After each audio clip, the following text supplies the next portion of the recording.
Somewhere over the Atlantic, bound for India. Another night flight before me. I feel a bit like the crumpled plane tickets by which I measure my days. It's been a season of journeys and a season of sorrow. These days, my kingdom vision is dimmed by tears and bloodstains. With the killing of friends in Afghanistan in recent days, it has raised questions that no Christian cliché can answer.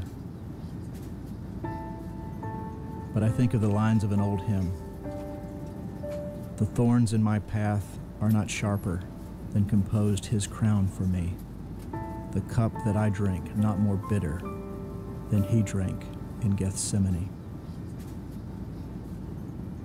And so I will follow him to be like him.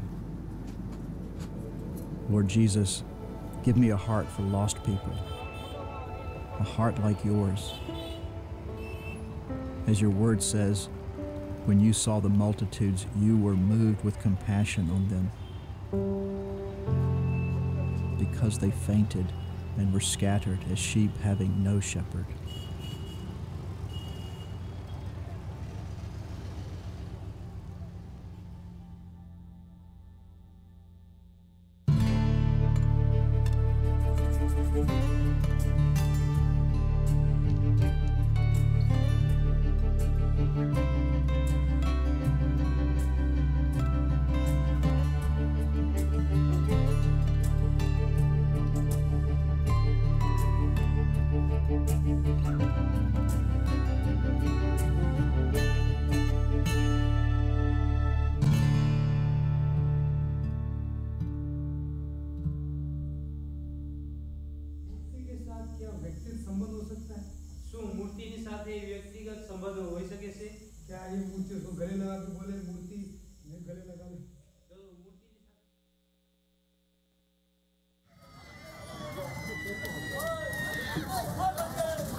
Angry clouds roll off the Bay of Bengal.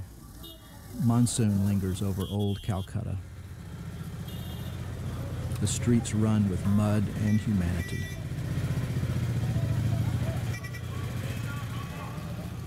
India is a land of gods. Some Hindu scholars estimate over 300 million of them. There are so many, in fact, that the temples cannot contain them. They spill out into the streets and creep into corners and crevices and deep into hearts as well. For India is also a land of idolaters. There seems to be a disconnect between this India and the one that's taking its place in the 21st century as the world's service center. Its talented people are making significant contributions to technology and medicine. And with 1 billion plus people, India is a force on the international stage. Yet many of these same educated Hindus can cut their hair and offer it to their family god in an act of devotion, or worship cow dung. Apart from the chain-breaking power of the gospel, the Hindus' thinking cannot help but be dominated by the gods they have made. For their gods are the sum of all their fears and all their fantasies.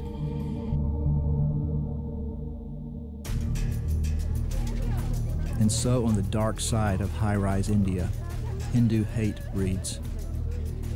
It's a hatred that shows itself in daily discrimination and occasionally spills over into acts of violence.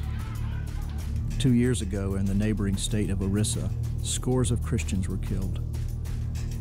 Hundreds of homes and churches burned, and 50,000 fled. Many still live in squalid refugee camps, afraid to return to face death threats from their Hindu neighbors.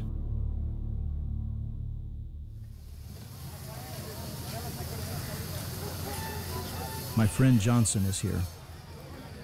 I followed his ministry for years. and now it's good to walk the path with him. His ministry has been marked by compassion, courage, and grace under fire. Went on to the temple of Kali. Had to remove our shoes and have water from the Ganges squirted on our hands. But when the temple priest tried to mark my forehead, I gave him the evil eye. Went into this temple of doom, which celebrates Kali, the goddess of death. Her image decorates the billboards and stalls around her temple. She has a blood-red tongue that hangs down to her waist, and a necklace of severed heads. And like most Hindu gods, she seems to have a few too many arms. She looks like something from a bad movie. But this is no joke to those who come to worship her, praying and paying for protection from sudden death. In the frenzied darkness, we took some quick, clandestine shots. 2 men stood near me. They were waiting in earnest as the priest marked their foreheads with a tika, which smudged in the sweat of their haunted faces. I thought of the verse in Hebrews, "Through fear of death, they were all their lifetime subject to bondage." What a miserable place this is. The air is thick with smoke, fear, and evil, like opening a furnace door to hell.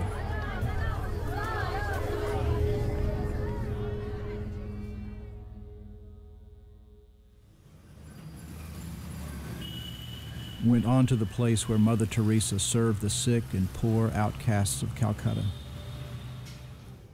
Her name has become almost a synonym for compassion.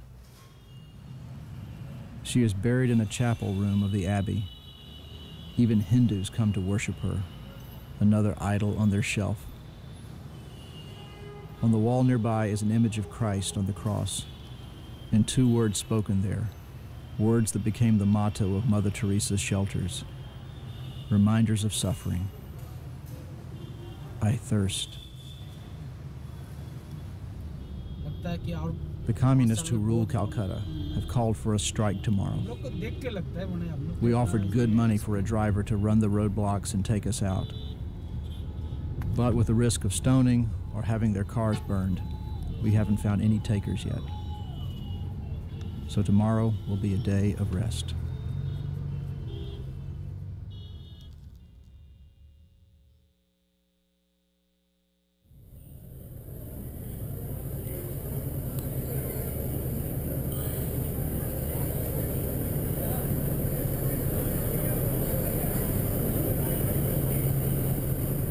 Took the 8:30 train this evening. The rail station in Calcutta is a microcosm of India. The sights, smells, and crowds are all here. The stench of urine and incense hangs in the air over a platform smeared with spit and excrement. Beggars, dogs, the deranged all mingle with a chaotic crowd that, like me, are rushing to find their train.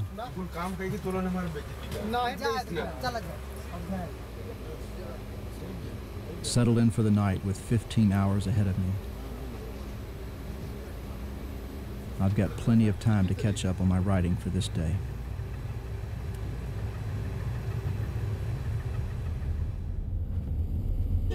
Set out for Serampore at first light. 200 years ago, this was home to the intrepid missionary William Carey and his team. I think Carey would still recognize these narrow streets. Carey, the father of modern missions, had a vision for worldwide evangelization when few others had a big enough view of God to see it. Carey's example of vision, action, and endurance has meant much to me personally, and I can hardly believe I'm here, walking through what were only pages in a book before. I found the cross on the banks of the Hooghly River, which marks the spot where, after 6 long years of persistent ministry, Carey baptized the first Indian convert. Nearby is the college that he started, and a little museum that holds a few brittle copies of the Bibles he translated. A mile or so away, we found the cemetery where he and his family and colleagues are buried. Johnson coaxed the caretaker's daughter to open the gate for us. In the corner of the cemetery, Carey's grave is marked, as he directed, by a simple stone and epitaph, words that he chose from an Isaac Watts hymn. A wretched, poor, and helpless worm, on thy kind arms I fall. Sadly, most Indians today have never heard of William Carey. Serampore, like every other Indian town, is stuffed with idols. A century after Carey's death, his college had departed from the faith, embracing liberalism, shunning the message of the gospel that Carey had so faithfully preached. Today, it has become just a nice place to go to college. Most of the faculty and students are Hindus. I am left feeling that there should be more to show for such a life. But Carey's monuments aren't made of bricks or marble, but something so much bigger. He gave India the Bible. In fact, he gave this polyglot people with its tangle of tongues several Bibles. He translated the entire Bible into 6 major Indian languages and portions of the Bible into 29 other Asian languages. Carey knew that the entrance of thy word giveth light. In the lineage of Luther and Tyndale, he believed that the very best preacher was the Bible in the language of the people. Across India and from Afghanistan to Burma, people can now read and receive good news in their heart language. This is Carey's living legacy.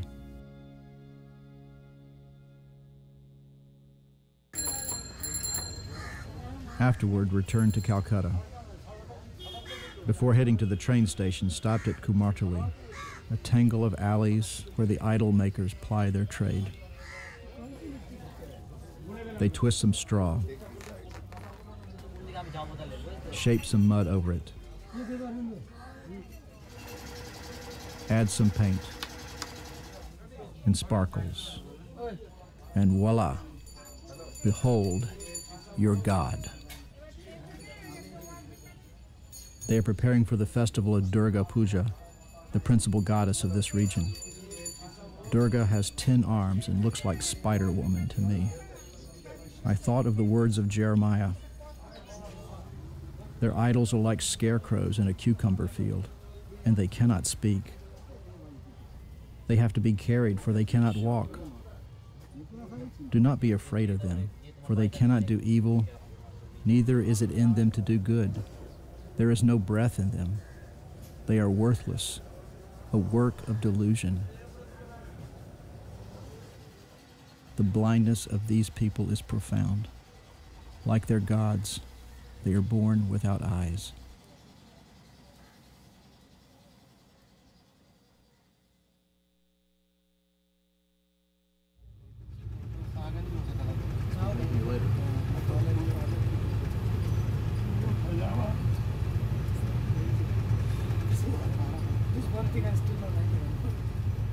I woke to a vast green sea of rice as our train lurched on toward Varanasi.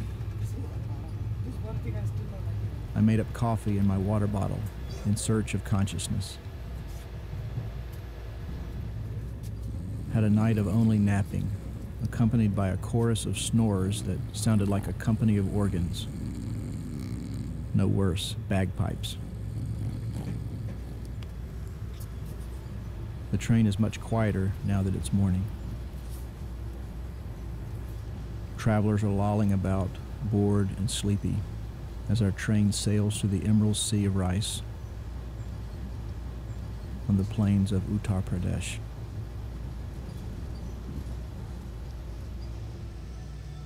These snatched views from my train window are like a rail traveler remarked long ago, just seeing bits of unfinished life. There's a man living under an umbrella, his possessions all under its shadow. A one-armed man rushing to catch the train, his sleeve sweeping past him.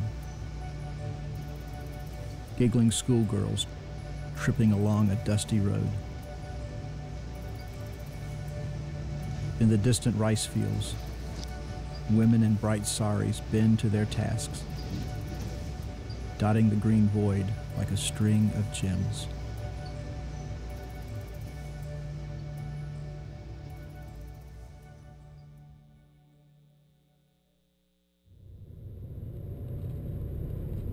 Reached Varanasi yesterday.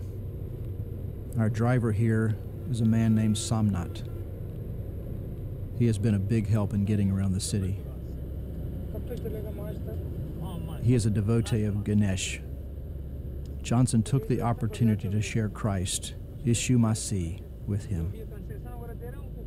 Johnson's approach is to ask searching questions, modeled after Jesus' approach to engaging in gospel conversations. May the Lord give Somnath light to know him.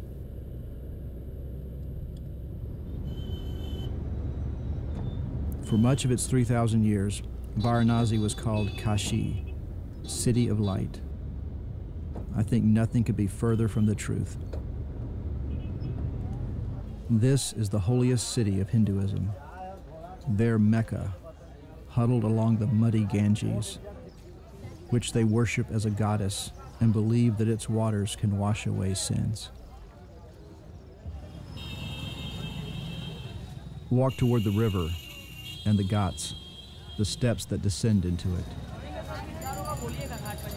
The streets were filled with holy cows and holy men. One of these sadhus greeted me with an om and with the hope of a cash contribution to help him manage his vow of poverty. The way he wore the flowers in his hair, he looked like a walking flower pot. I nicknamed him Marigold. He was quite a character. The sheer scale of this spectacle gives weight to the worship. When you get past the hucksters and the backpackers here to smoke cheap hash, when you get past the boatmen and the souvenir sellers, there are millions who come here each year to drink this sacred water and to wash away their sins. These that sit hopelessly scrubbing at their sins in a muddy river do not yet know of grace, of the Lord's awesome work he spoke of in Ezekiel.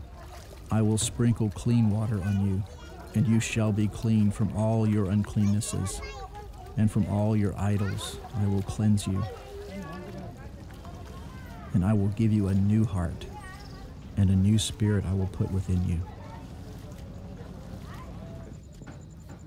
Negotiated with a boatman to take us out on the Ganges for a few bucks. The Ganges was swirling and swollen, overflowing from the heavy monsoon rains upstream. But it was good to get away from the stench of the shore and to get out on the open waters in the gathering dusk. I wanted to see the ghat known as Manikarnika, the place of the burning of the dead. Here, fires burned continuously, consuming up to 100 corpses a day. Boats tethered to the shore were piled high with the wood which fuels the eternal flame. The people believe that to die here and to have their ashes scattered on the Ganges leads to instant nirvana, freeing them from the otherwise endless cycle of birth and rebirth. This is the portal to paradise. Immortality, though, comes with a price. The wood has to be bought, and for the lowest caste, their dead are often burned en masse. If they can't afford enough wood, the half-burned corpses are simply dumped into the river. The bodies of men are covered in a white shroud and women in orange. There were 2 dead women being readied for the funeral pyre. Above their corpses, flames burned bright with flesh.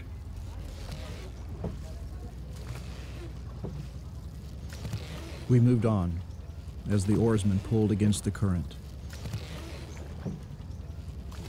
Last light brightened the river, but evil hung in the air, along with the stench of death,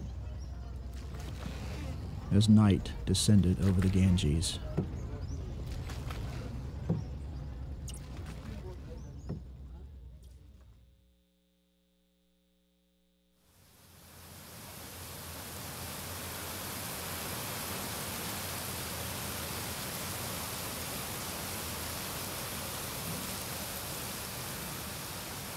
A downpour in Delhi matches my mood.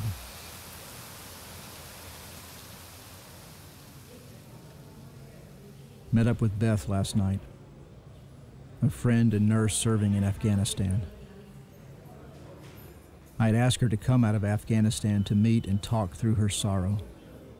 Several of her co-workers were killed recently when 10 Christian aid workers were ambushed and murdered by Islamic militants. One of our dearest friends there was among them. Even now, it's hard for me to talk about Cheryl. I'm going to miss her and miss hearing her pray. She had a way of praying as if she were talking to her best friend. Now she is with him, her wounds healed by wounded hands. But on this side, our voices choke, wanting to tell her once more that we love her. That will yet come. Lord, look on your servant Beth and give healing to her heart and strength as she feels the weight of the cross she now embraces.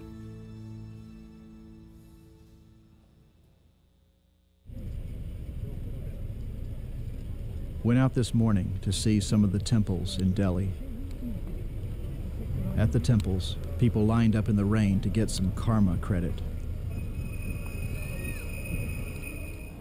One grand temple, like a marble mausoleum, was filled with gods. The rat god, the monkey god, Krishna, the blue-skinned avatar of Vishnu, the voluptuous Parvati, and every other manifestation of people's creative genius for manufacturing make-believe gods. Gods of power and fear, gods of sex and luck and greed. Their worshipers are walking dead.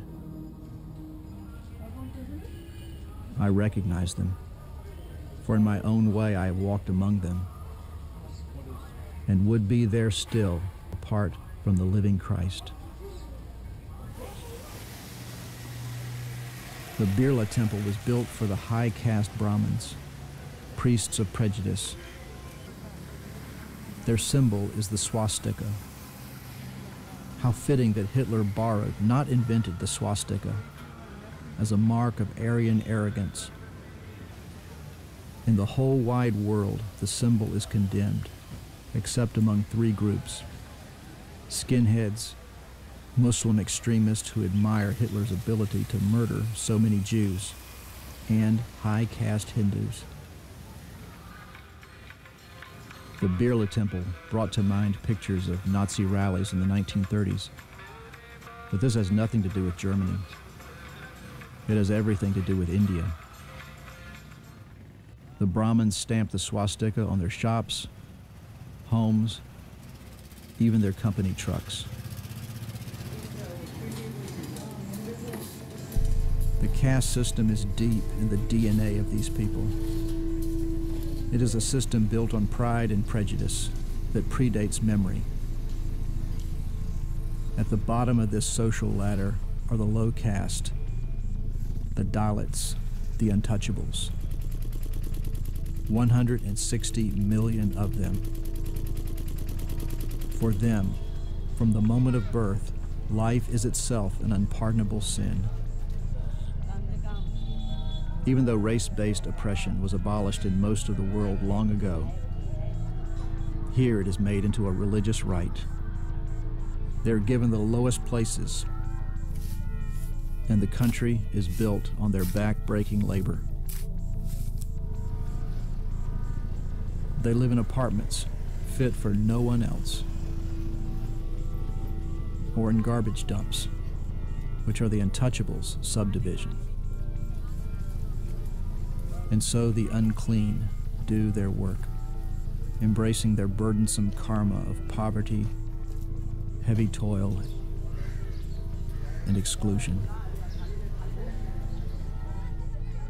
When Mark Twain traveled through India long ago, he wrote, "Indians are a curious people. With them, all life seems to be sacred, except human life."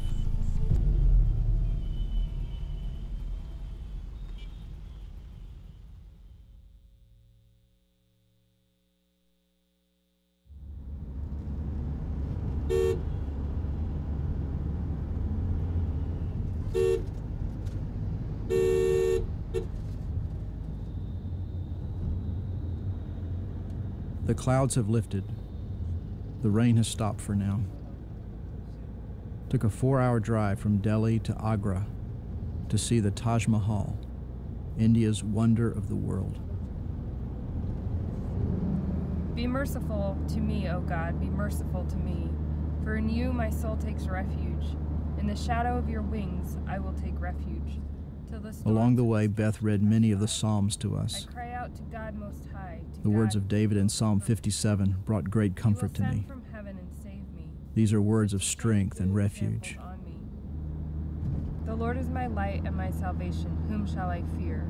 The Lord is the stronghold of my life. Of whom shall Psalm 27 has been especially dear to Beth this past month. The Lord is the stronghold of my life. He will hide me in his shelter in the day of trouble.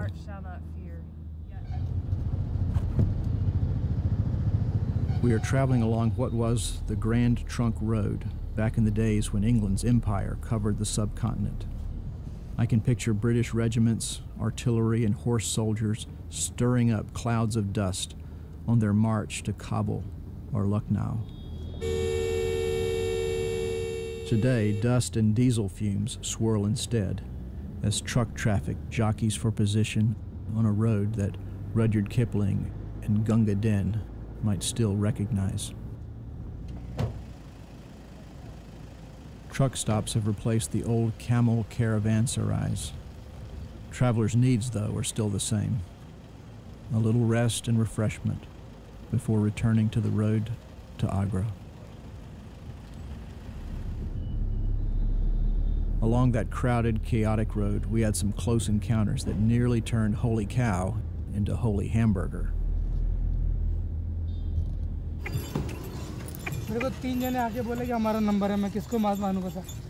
Reached Agra late morning. Bargained for a horse-drawn rickshaw to take us the last mile to India's crown jewel. Johnson assumed the role of tour guide with gusto.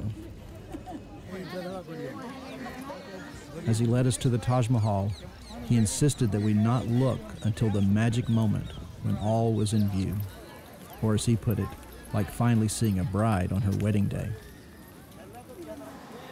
So Beth and I shuffled along behind him, staring at our feet, until Johnson said, "Stop and look up."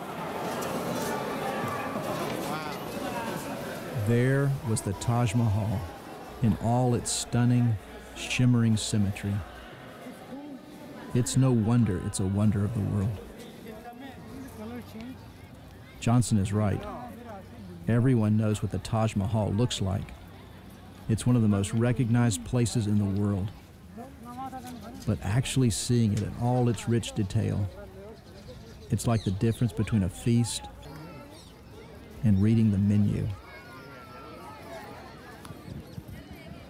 Built by Shah Jahan when Muslims ruled India 400 years ago, the Taj Mahal is the tomb for his favorite wife. It has been called a monument of love. But it's just as much a monument of cruelty, for the Shah rewarded the builders by having their hands chopped off so as not to repeat their work of wonder.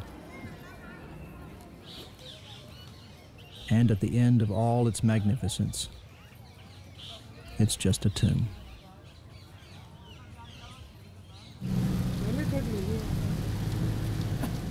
Afterward, set out for Delhi. At 4 o'clock, Johnson needed tea, and we all needed a stretch. The driver took us into oncoming traffic, for here the rules of the road follow the book of Judges, where every man did what was right in his own eyes. Dodged head-on collisions and reached the Maharaja truck stop and trinket shop without incident. Enjoyed masala tea, a smooth, spicy brew of ginger, cardamom, and cloves, with tea and milk. It's like liquid pumpkin pie. It was good to share this day and be refreshed with laughter and good tea before returning to the road. Still 2 hours to Delhi.